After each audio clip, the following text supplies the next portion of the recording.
Well, hi, buddy. John Elziga, and welcome back to It's a Great Day to Serve the Lord. The topic for this week's devotional is accept or acceptance. The general topic surrounding the word acceptance.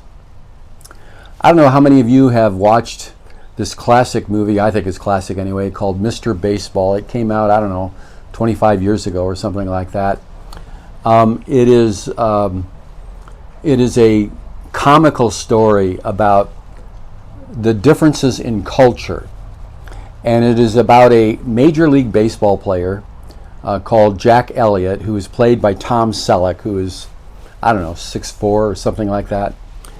And his performance is going downhill, and so his manager trades him to a Japanese baseball team.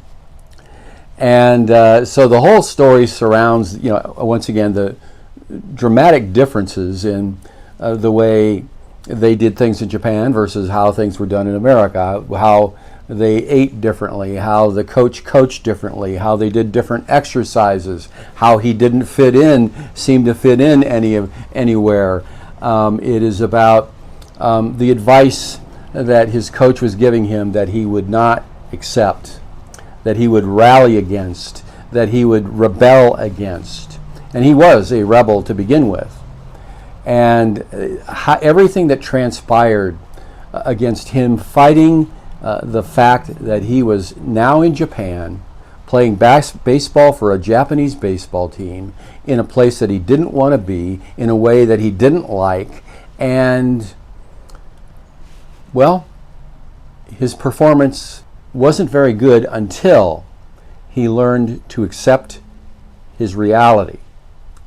And I'll talk about that more in a minute. Our scriptural reference today about acceptance or accept is this. Ecclesiastes 7:13 and 14 says, consider. You could also even change that word consider to accept what God has done. Who can straighten what he has made crooked? When times are good, be happy. But when times are bad, consider or accept this. God has made the one as well as the other. Therefore, no one can discover anything about the future. Most of us, I think it's fair to say, have been in situations in their life in which they wonder why. They're asking God why. And, the struggle could be a job loss, the struggle could be a divorce, an illness, the premature loss of a loved one. Maybe even it's a struggle of watching good things happen to bad people while you're not getting yours, kind of thing. When we are in these situations and are fighting against their reality in our life, almost ignoring that they're there or present, trying to kind of block them out of our thought process, it seems the harder we try to get rid of these circumstances, the harder we try to push them away, we get more of the same. We're stuck. We get emotionally paralyzed. We don't know why God would allow this to happen or even where God is in this situation. And we're looking for spiritual guidance, something that makes sense of it all. And the most honest answer is, I don't know. I don't know. We are told in this scripture, when times are good, be happy. But when times are bad, consider this, accept this. God has made the one as well as the other. This literature in Ecclesiastes is what's considered part of wisdom literature. Ecclesiastes, Proverbs, Psalms, even Job.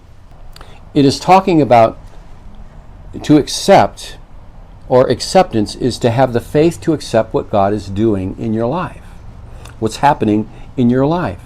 Now, acceptance is not easy, but it is very freeing, and it is an act of faith. But a disclaimer here, acceptance doesn't mean don't try, don't work, don't do anything. That's not that. It's not about inactivity. In fact, keep going, keep trying, keep working. What it means, though, is to use a word, it's not there in the present translations, but the older translation says, cease striving. To be specific, in Psalm 46:10, it says, cease striving and know that I am God. You see, there is a mystery here. There's a paradox. There's virtually an unexplainable breakthrough that happens when we accept our reality, when we accept our situation, when we accept what God is doing in our life. To get back to our story about Mr. Baseball, about this Major League Baseball player, Jack Elliott, played by Tom Selleck. A great part of the story was that he fell in love with someone who happened to be the coach's daughter. He didn't know it initially that she was his daughter, but that's part of the joy of the discovery, the funny part of the film. She spends a great deal of time helping him, her boyfriend, Jack Elliott, this guy that didn't want to be here, to accept his reality. That acceptance is a virtue. That acceptance is a positive thing. That he keeps fighting against it, and it is better, in fact, in his situation, just to accept. And what was she trying to get him to accept? That he's playing baseball in Japan, that they did things differently. And one of the things his coach kept saying is, you have a hole in your swing. And he would ignore that. He needed to accept, to listen to his coach and adapt. When he accepted, he adapted, and then he became great again. Accepting your situation frees you up. It does. It frees you up to trust. Or you could, these are almost connected, that trust is connected to acceptance, and acceptance is connected to trust. The story of Job is about one of the most unfair circumstances that anyone has had to face. Job, at the time, in this story, was one of the most well-known righteous people alive, who honored God. And Satan goes to God one day and he says, hey, Job's only doing this because you got this hedge around him, because you're protecting him. Take the hedge down and he's not going to have anything to do with you. So God said, go ahead. And so because of Satan's actions, Job proceeds to lose everything. Everything. Possessions, spouse, family, friends, everything. But in the midst of his agony, Job says this in chapter 13, verse 15. Though he slay me, yet I will hope in him. What Job is saying is that he's accepting his reality. He is trusting in God. He doesn't understand why. He doesn't like it. It's miserable, but he's accepting it. My friends, here's what I've learned about losing everything. Once you lose everything, there's nothing to hang on to but God. And when you accept that, it can be very freeing.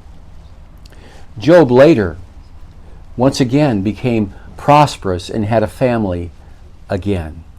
You see, acceptance releases something quite mysterious. You could almost say something magical. It releases, first of all, the burden of fighting against something, against that reality, against where God is directing us, where God is doing in our life. There's a man by the name of Saul, now known as Paul. And he was a religious zealot, a Pharisee, and he was fighting against Christianity. He was fighting against the reality of who Jesus Christ was, what he came to do, the fact that he died and the fact that he rose again, and there were Christians out there talking about it, and he was trying to shut them down. He was persecuting Christians. And on the road to Damascus, Saul hears this voice, and he fell to the ground. And in Acts 26:14 it says this, "We all fell to the ground, and I heard a voice saying to me in Aramaic, 'Saul, Saul, why do you persecute me? It's hard for you to kick against the goads.'" So a goad was a prod or a stick that farmers would use when they're plowing their fields with the oxen or cows in front of them. And if one of the oxen, one of the cows wanted to stop and resist going ahead, he would take the sharp end of that stick and kind of poke him, and to get him moving again. And if the cow or the oxen kicked back, that poke would be right there, hurting him even worse than before. God was telling Saul, who became Paul, the more you fight against me, the more you resist me, the more it's going to hurt. Just yield to me and your life, and you will be happier, more fulfilled, and more effective than you ever thought you could. Acceptance means yielding to God's will and God's direction. Yielding to God's will and God's direction. Acceptance may mean moving ahead in a direction you didn't plan. It may be seeing what you haven't seen before because you've been so blinded by your pride. And when you do accept, when you do yield, when you do give in to God, all of a sudden you see an open door.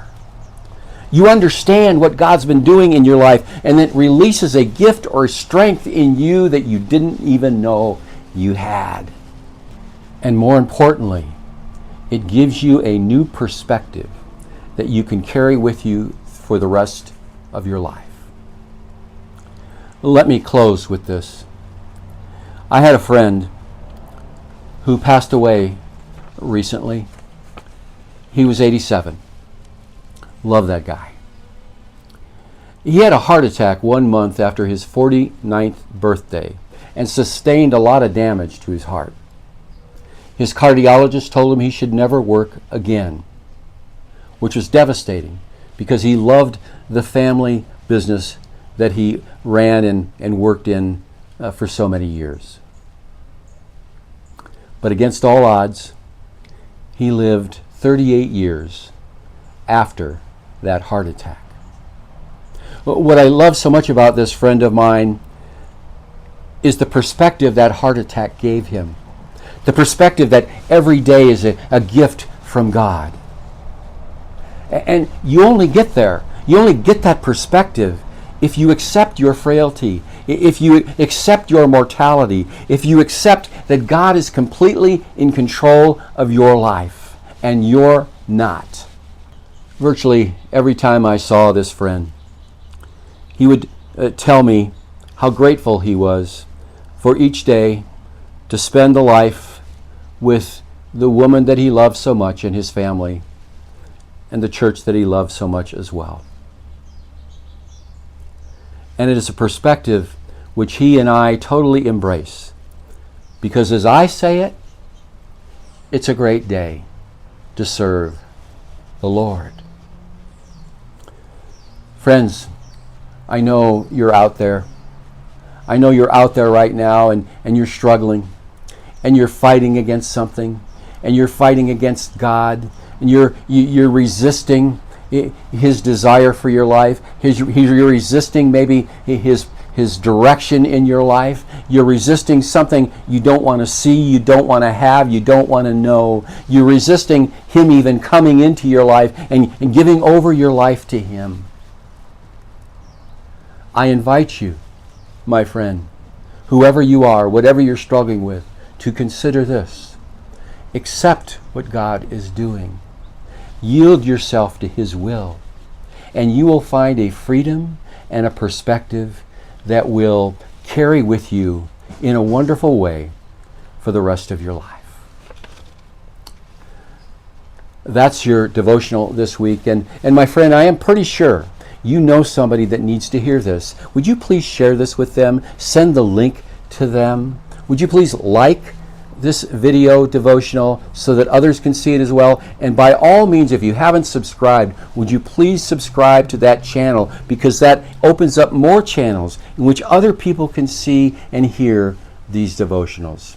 And if you'd supported this channel, thank you very much. If you'd like to support it, just send me an email at john@johnelzinga.com. I'll send you back a link in which you can make a donation. Well, God bless you, and remember, it's a great day to serve the Lord. I hope you accept that.